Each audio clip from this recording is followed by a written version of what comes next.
started new initiatives for the gospel beginning.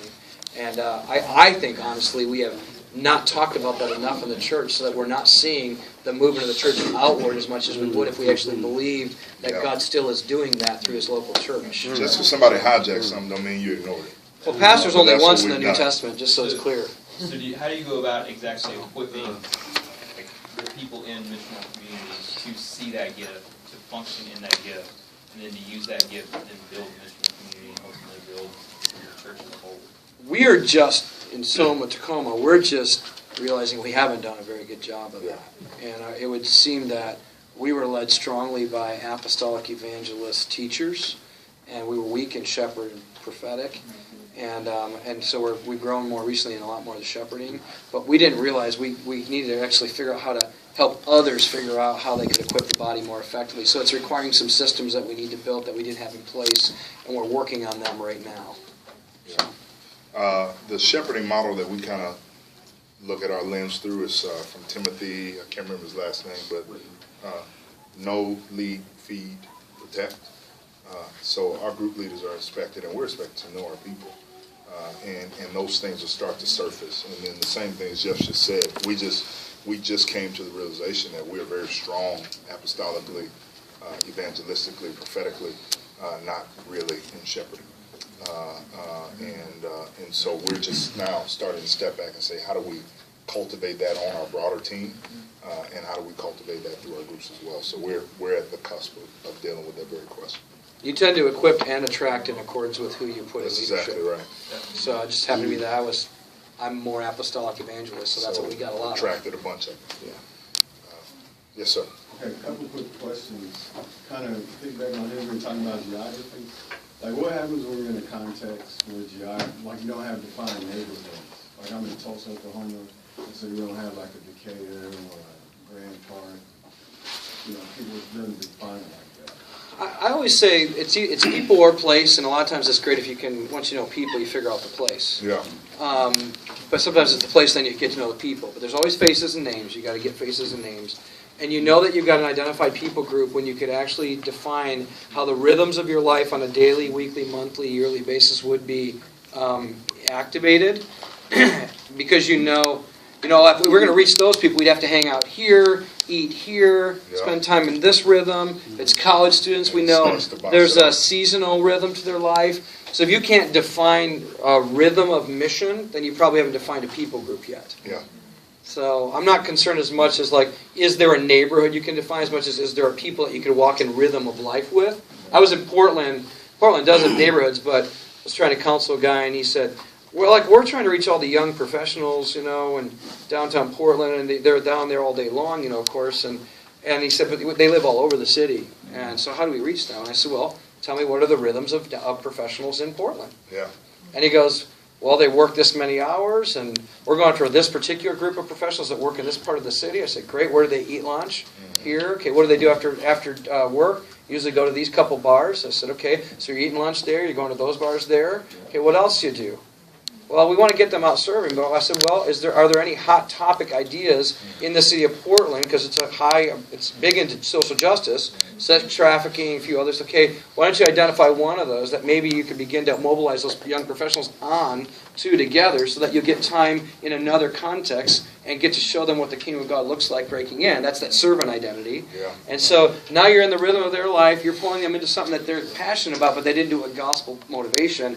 You show them what that looks like, and we started to build a rhythm of life on mission with those professionals. Then he's like, okay, we could do that. And sometimes it's coaching people on how to think like a missionary. That's some of what you got to do. Yeah, every city's got I went to the University of Oklahoma, so I've been in Tulsa. Every city's got demarcations. Yeah. Even if it's not neighborhoods, it's streets, it's architecture, it's built. Where do things shift in a way that it is discernible, where these people may not go here, these people may not go here? That is coming in with eyes like Paul. Well, I don't want to get into the 415. You're going to do that later. Yeah, I'm going to do that later.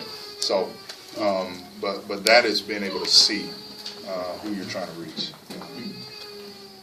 Yeah, right here and then over there. I was at Verge a couple months ago, so obviously the groups are a lot smaller than the gathering, but the importance of the smaller groups, or I guess the ability for people to still even hide in a group of 20 or 25, and like who, is it the group leader's responsibility? What happens when you get hoppers that, 9 months in this one, I don't like this one anymore, over here, 9 months, and then yes or no, is this required for your membership?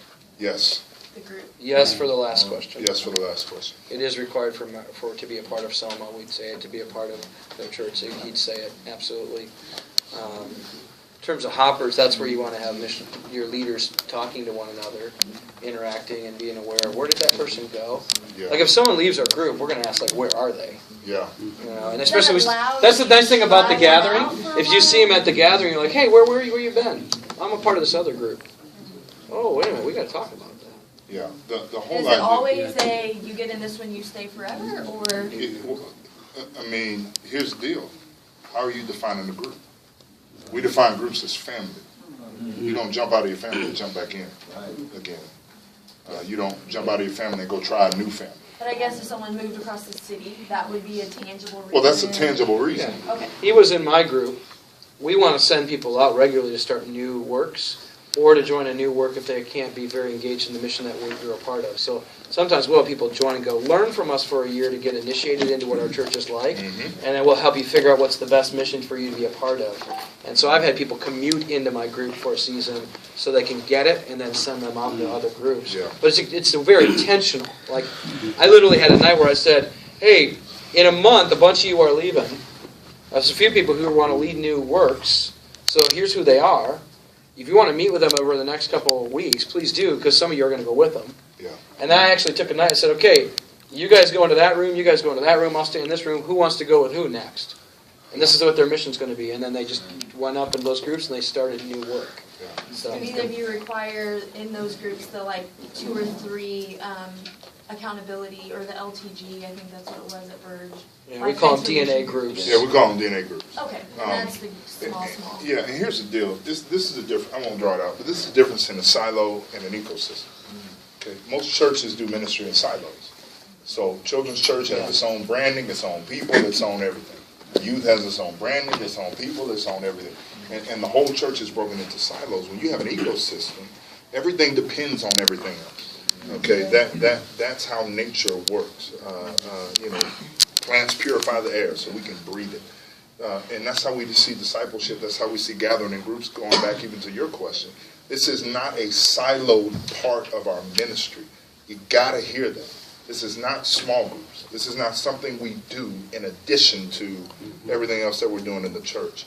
This is a part of the whole. This is a part of the ecosystem that we are following the Spirit and creating this culture that is cultivating disciples. And so when it's like that, then the idea of somebody hopping out of one group and into another without anybody knowing is so small that it's almost impossible. And we have had that. We've had people disappear for 1 week, 2, 3 weeks. Like, where are they? Well, they're attending. They're attending Brookhaven now. Why? Well, that's where their friends are. Well, that's a problem. Are they a Christian? Then we're going to hold them accountable. If they're not a Christian, then there's more leap for us. If they're not a Christian, we see relationship first. Okay, so wherever they have a relationship, let them go connect. Okay, and we drill that down along the lines of maturation. But if you are a Spirit-led, Spirit-filled, Scripture-following believer in Jesus, and you signed up for what we're doing here, then there's no hopping from family to family. And this is the way I explain it to people. You know, like if your dad, think about this, if your dad said, I like dinner over here on Monday nights, but I'm going to go to Karen's house for dinner this week. And I'm going to have dinner with her family.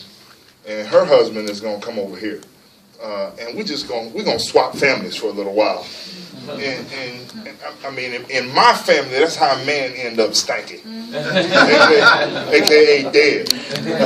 A woman will kill a man over something like that. So when you reframe the idea of what a group is as family, then all of that other stuff falls away. You don't try out a family. You're either in a family or you're not in a family. You don't peek in on a family. You're either in a family or you're not a family. And that eliminates all of this other Christianized, siloed, consumeristic behavior that we see out of a lot of people, because the line is drawn very clearly. And so, like I said earlier, people people stick or they don't. There's plenty of other options, and I don't even bemoan that. Probably twice a year, I get up and give a list of churches that I think people should check out if they're not comfortable with the type of church that we are. And sometimes people leave, but most times people stay because they've had that before, and they want to see if this is actually going to work out, and it does. And it does. It's a beautiful thing, especially when life blows up. And you realize that you're inculcated by a group of people who love you and not out there on your own. Well, yeah, I'm at the Village who kind of does this, but to me, I've seen how it's just a checklist. I mean, we've been there 7 years. It's not required for membership, but you are allowed to date a group and then find one. But I see people hop around and try it out. And it is one thing if you move or you got married. Okay, well then we have married groups, not married groups. Anyway, well, that's a choice. It doesn't make it wrong. It just makes it different. Yeah.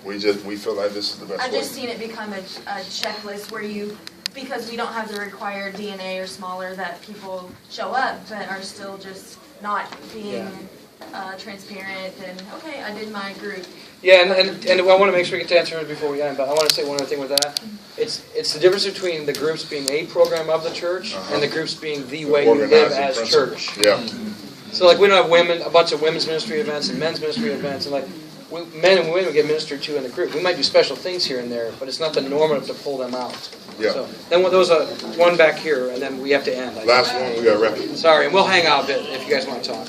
Yeah, okay, so I'm just trying to understand y'all's framework in light of how I currently live. I live in East Durham with a team of recently graduated college students. We all are trying to figure out our lives. We all have jobs that are really demanding, and we feel like, based off of your definition, we live in a Bible Belt, so like, based off of your definition, like, we're an outward-facing family. We're not inward, I feel like we are an inward-facing family. Like, we love each other, it's all us, everything, and we're trying to learn how to make the community our family too, and do things with the community and incorporate all that we want, but it's so much compartmentalizing because I have to drive 35, 40 minutes to work. That's my job, that's a whole nother ministry. I come home to be with my team, that's a whole nother aspect of my life, and then with my house, like I live with a house of 6 girls, like all these different things, and so I feel like I just feel stuck, like I don't know what to do next, like how to move on, like it's just so much, like listening to you, I'm like, what are we doing? Like I feel like we're doing absolutely nothing and we're getting nowhere. Yeah. But I know that this is a growing and learning process, and so my question is like, how would you encourage us in next steps, like given the dynamic of our team, like we all just graduated college recently and are learning how to be adults, and we're not adults, you know what I mean? Like, we're not adults. Thank you for admitting that. I have to convince college students every week that they're not adults. They think they're grown. You are. It's going to be a process. Obviously, we don't have enough time to probably walk you through because everything is nuanced, so we'd have to listen to you and get to know a lot more. But I will say a couple things. Americans have bought into the lie that you can have everything all at the same time. And you can't. And you can't. And we have to start to make decisions that what's most important, what am I willing to not have to do anymore, what am I willing to say no to, and I think, I say this to our leaders more and more now, you can't say yes to a new thing without saying no to a couple things. Yeah. So if you're not saying no to anything, you'll never do this. But you know, when Jesus called disciples, they left their nets and followed him. When he talked to the rich young ruler, he said, "Sell all you have, come follow me." There was always a decision to drop something for the sake of what Jesus was calling them to. And I think Americans have been told, you can have it all and not give up anything. Yeah. So I think the big picture, as I'm listening, is like, you might want to pray through God, what are you calling us to drop that's not necessary for following you, for being faithful to the mission you're calling us to? What do we have that's extra in our life that's not really what you want us to be doing? And that's something you got to discern together with the Spirit. And the simplification of the mission for Christians needs to happen. Yeah. Like we are so overzealous about being involved in every Christian event there is that we're not doing anything well anymore. Yeah. And so that's got to be simplified. We probably have to say no to things. Probably just some growing up. I'd encourage you to get some adult mentors who are godly women, especially in your life. Say, we want to grow in this, we want to learn. Find some people that are doing this well, and they can coach you in it.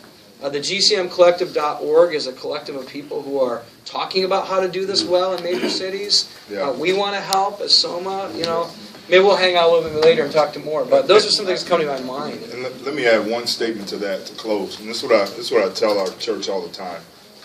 Add people to your things, not things to your life. Okay, you see the difference? Yeah.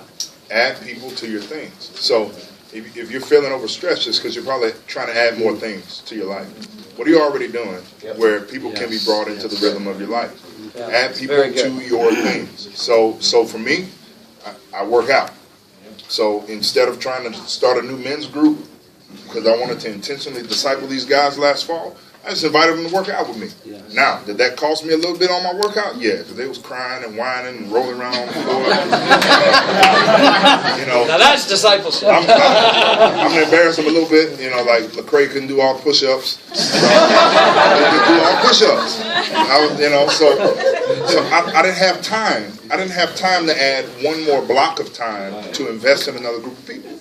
And so instead of adding new things, I just added people to the things I was already doing. That's great. I'm going to work out every single day. Why not add 8 more dudes today? I'm going to do that. That's going to save your life. And so that's another way of thinking of this, is to add people to your things, your meals.